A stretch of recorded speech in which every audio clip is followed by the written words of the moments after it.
Welcome to lucky channel. South Indian మూవీస్లో జ్యోతిలక్ష్మి పేరు తెలియని వారు ఉండరంటే అతిశయోక్తి కాదు. అంతటి క్రేజ్ సంపాదించుకుంది జ్యోతిలక్ష్మి. అయితే వయసు మీద పడుతున్న కొద్దీ ఆమె సినిమాలకు దూరం అవడంతో ఆ గ్యాప్ పూడ్చడానికి జయమాలిని వచ్చినా కూడా అప్పటికి అంత క్రేజ్ లేదు జయమాలినికి. ఈ మధ్యలోనే తళుక్కున మెరిసింది ఓ తార. శృంగార పాత్రలకు, క్లబ్ డాన్సులకు, ప్రత్యేక పాత్రలకు ఈమె కంటే వేరొకరు అవసరం లేదు అనే స్థాయికి వచ్చింది. మరోవైపు డాన్సులకు జ్యోతిలక్ష్మి లేని లోటుని కూడా తీర్చింది. 70వ దశకంలో అటు జ్యోతిలక్ష్మి, ఇటు జయమాలిని దాటిని తట్టుకుని పైకి వచ్చిన నటి హలం. ఆమె హలం గురించి చెప్పుకుందాం. ఇప్పటి వరకు మా ఛానల్ను సబ్స్క్రైబ్ చేయకపోతే చేయండి, ఒక లైక్ కొట్టండి, మీ ఫ్రెండ్స్కి షేర్ చేయండి. ఇక అసలు విషయంలోకి వెళదాం.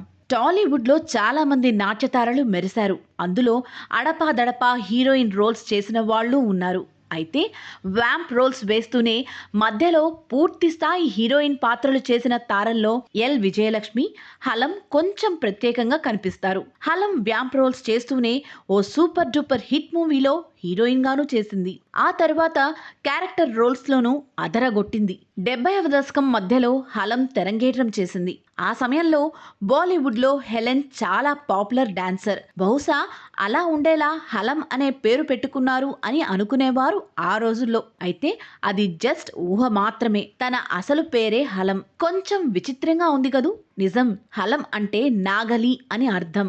హలం తండ్రి శ్రీనివాసరావు హేతువాది, దేవుడు లేడని నమ్మే వ్యక్తి. అందుకే తన పిల్లలకి దేవుని పేర్లు రాకుండా పేర్లు పెట్టాడు. గుంటూరు జిల్లా రేపెల్ల ప్రాంతం నుంచి తమిళనాడు తిరువళ్ళూరులో సెటిల్ అయిన ఫ్యామిలీ. హలంకు ఓ సిస్టర్ ఉన్నారు. ఆవిడకు కలం అని పేరు పెట్టారు. పేరుకు తగ్గట్టుగానే ఆవిడ ఉపాధ్యాయురాలిగా స్థిరపడ్డారు. ఇక హలంకు ఓ తమ్ముడు కూడా ఉన్నాడు. అతని పేరు బలం.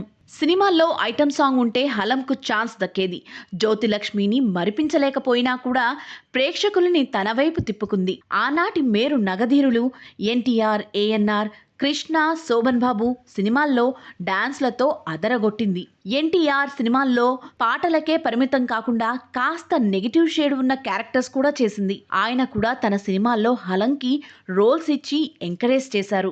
ఆ రోజుల్లో హలం పేరు చెప్పగానే వెంటనే ప్రతి ఒక్కరూ బాపు సినిమాల్లో కనబడే అమ్మాయే కదూ అనేవారు. అంతగా బాపు రమణల ద్వయానికి నచ్చేసింది. వారి సినిమాల్లో తప్పకుండా ఉండేది. ముత్యాల ముగ్గు మొదలు వారి ప్రతి సినిమాలో మంచి పాత్రలతో పాటు డాన్సర్ గా కూడా చేసింది. ముఖ్యంగా వారి చిత్రం ముత్యాల ముగ్గు సినిమాలో ఆమె నటన చూసిన వారు ఎప్పటికీ ఆమెని మరిచిపోరు. అంతటి ప్రతిభ కనబరిచింది ఆ చిత్రంలో. రావు గోపాలరావుతో సరిసమానంగా యాక్ట్ చేసి మెప్పించింది.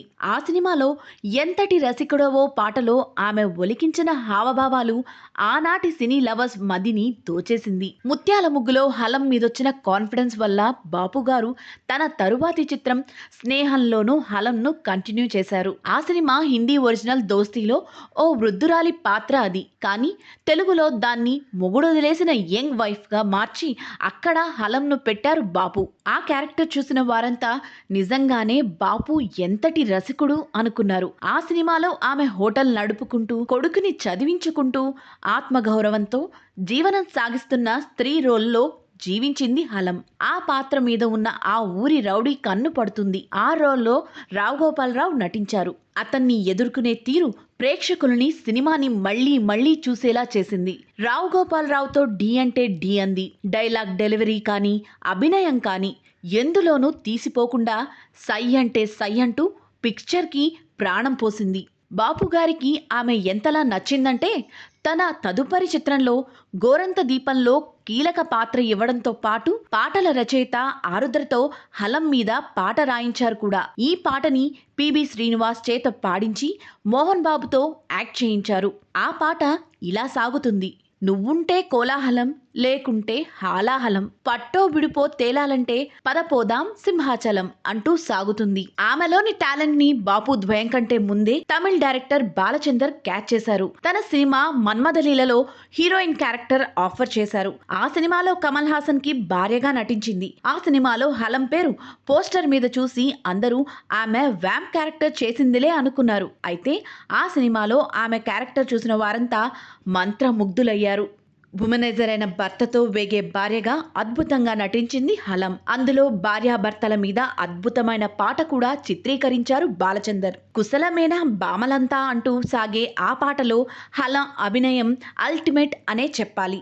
ఆ సినిమా సూపర్ డూపర్ హిట్ అయింది. తెలుగులో పి సాంబశివరావు డైరెక్ట్ చేసిన రంభా ఊర్వశి మేనకాలో కీలక పాత్ర పోషించింది. ఆ తరువాత ఆమె వ్యాంప్ క్యారెక్టర్లకే పరిమితమైంది. హీరోయిన్ పాత్రలు మళ్లీ చేయలేదు. హలం వ్యాంప్ క్యారెక్టర్స్కే కాకుండా సెంటిమెంటల్ రోల్స్ కూడా చేయగలనని ప్రూవ్ చేసుకుంది. అలాగే కామెడీ రోల్స్ లో కూడా తనదైన మార్క్ క్రియేట్ చేసింది. 90వ దశకంలో హలం తెరమరుగైంది. ఆ తరువాత ఎప్పుడూ కూడా వార్తల్లోకి రాలేదు. చైనా దేశీయుణ్ణి పెళ్లాడి సినిమాలకు గుడ్ బై చెప్పేసింది హలం. ఆమె సినిమా రంగం నుంచి నిష్క్రమించినా కూడా ఆనాటి సినీ లవర్స్ మాత్రం అటు జ్యోతిలక్ష్మి ఇటు జయమాలినితో పాటు హలంని కూడా ఎప్పటికీ మర్చిపోలేరు. మరో విషయం ఏమిటంటే ఈమె నేటి బ్యాడ్మింటన్ స్టార్ సినీ యాక్ట్రెస్ గుత్తా జ్వాలాకి రిలేటివ్ కూడా. ఇదండి హలం కథ.